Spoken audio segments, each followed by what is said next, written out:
Alright guys, this is my 2007 Dodge Ram 2500. Latest project with it is I swapped the 5.9 out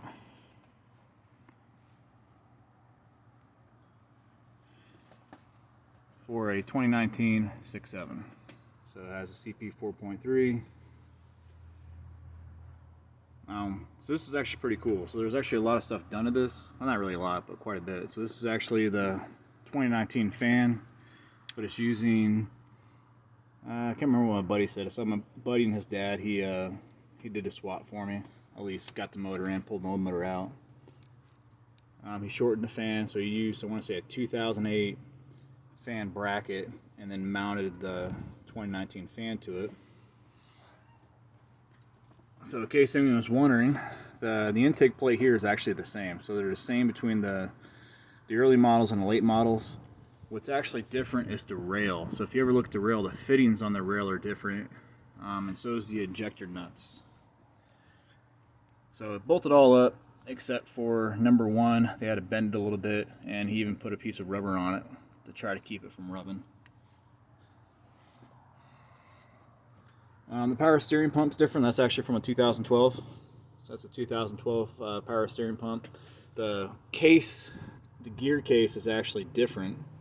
So if you actually had the motor off, which took more pictures, but the bracket for the power steering pump is actually casted into the gear case now.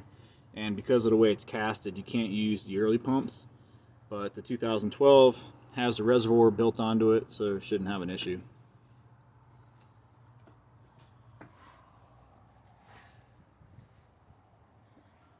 So right now I have the new Stage 2 ATS Turbo, the VFR series. I got a whole compound kit from them, trying to figure out how to make it, and I realized that after I basically made this piece, which is I just shortened it down, TIG welded it, so it doesn't have the whole EGR cooler part on it, that most of that's actually not needed. It has to be swapped out. So now I'm kind of like, well, hell, now what should I do? Alternators still from the 2019. The AC down here is from my 2007. So I used the 2008, well, 7.8 bracket for the AC. Bolts right up, no problem. Same thing with the AC lines. Other than that, everything's fine. So this thing has a 68 RFE on it. So for the 68, got new trans lines. These are actually from a 2008 6.7 with a 68. They bolt right in without a problem. So if you have a 48, you can reuse your cooler. Ah, shit.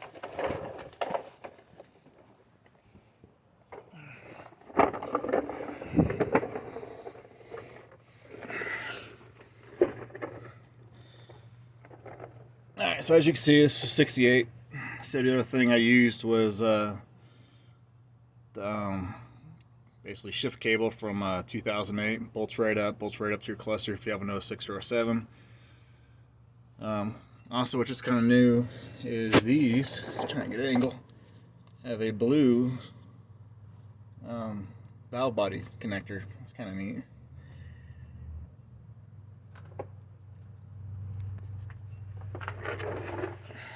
Oh yeah, the other thing I forgot to mention, as you can see, I think Thoroughbred Diesel, can't remember, but they actually have a cat filter for it. So I bought that, put that on there, so now I have a cat filter. I also have a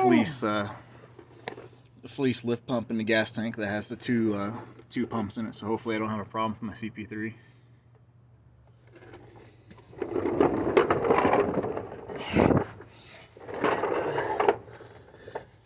Yeah, so like I said, this is transmission lines are from 2008. The cool thing about these is they don't have that recirculation valve that's on the newer ones. It just goes straight from here, straight to the cooler, and there's no modification needed. And what the cool thing is, when you buy them, they come with all the little tabs and everything, so you just bolt them right up.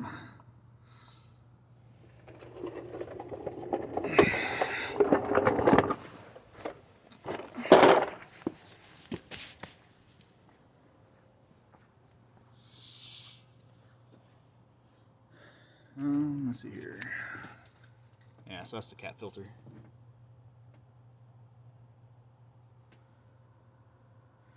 But yeah, no, that's it. So now I have a 2007, it's originally 5.9 with a new 2019 motor. Anyone doesn't know about these motors, they're the end caps on a crank are bigger. I don't know why, but the cranks are not the cranks, but the camshaft's hollow. It has roller lifters instead of flat tappets, and you don't have to do valve lash on them anymore. So the valve lash is self-adjusting. So the other thing I did is this is the original engine sticker. Obviously, it doesn't really help me out for emissions. So I took all the data from. See if you can see it. Took all the data from the 5.9. It's on the side. Had a new sticker made, so it has all the 2007 emission information. So hopefully it'll pass emissions. So a lot of people have been telling me that it's not going to work because I'm not using the 5.9 electronics. But for those of you guys that actually follow me for a while, this is what I'm playing. So I have another controller. It's basically a bridge. So we're building a custom wiring harness that's going to adapt from the ECU, go back to the transmission, T-case, all that jazz, and then it's going to connect to these two connectors. So this one here is mainly transmission and transfer case, and this one here is pretty much for everything else. So the goal is to have a plug-and-play harness where you just lay it on the motor, transmission, plugs into these two connectors, and then I want to have a Deutsch connection down by the ECU, and I'm going to run that. I'm going to hide the controller underneath the fender, and what's going to happen is the ECU CAN data is going to come to my controller. I'm going to basically reframe it, rescale it, so this way it gets put on a second network, basically like a translator, and that's going to match back up to here. So CAN data from here to my controller, second CAN network back to here. So at the end of the day, I'm broadcasting and receiving in two different directions. So one direction I'm going to the TIPM and to the dash and all the other body functions.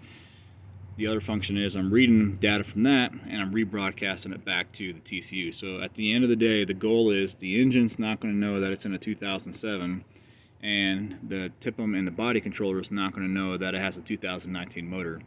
So I've already been playing with it before I pulled the motor out. Just like all my other videos, I show you guys what I do. Once I disconnected the engine computer, I basically plugged in up here with my laptop, rebroadcasted all my data, and I took full control of my dash, so I can make the speedometer go on, temperature, oil pressure, check engine light, pretty much everything you need to know. And then the really cool function is once it's all said and done, you're not going to have a second OBD2 connector. You're actually just going to connect into the factory OBD2 connector. You'll still see all the body modules, but then when you request engine data from like a snap-on or whatever, the engine's going to send you the correct data that you're actually requesting, so you can still use your basic scanners and whatnot. But yeah, that's it. Everything so far is connected. The only thing I need to do is put coolant, fluids, and everything, and finish the wiring harness, and hopefully in a week or so should be able to try to fire it up and see if it goes in limp mode or see if at least idles. But cool. Thanks for watching.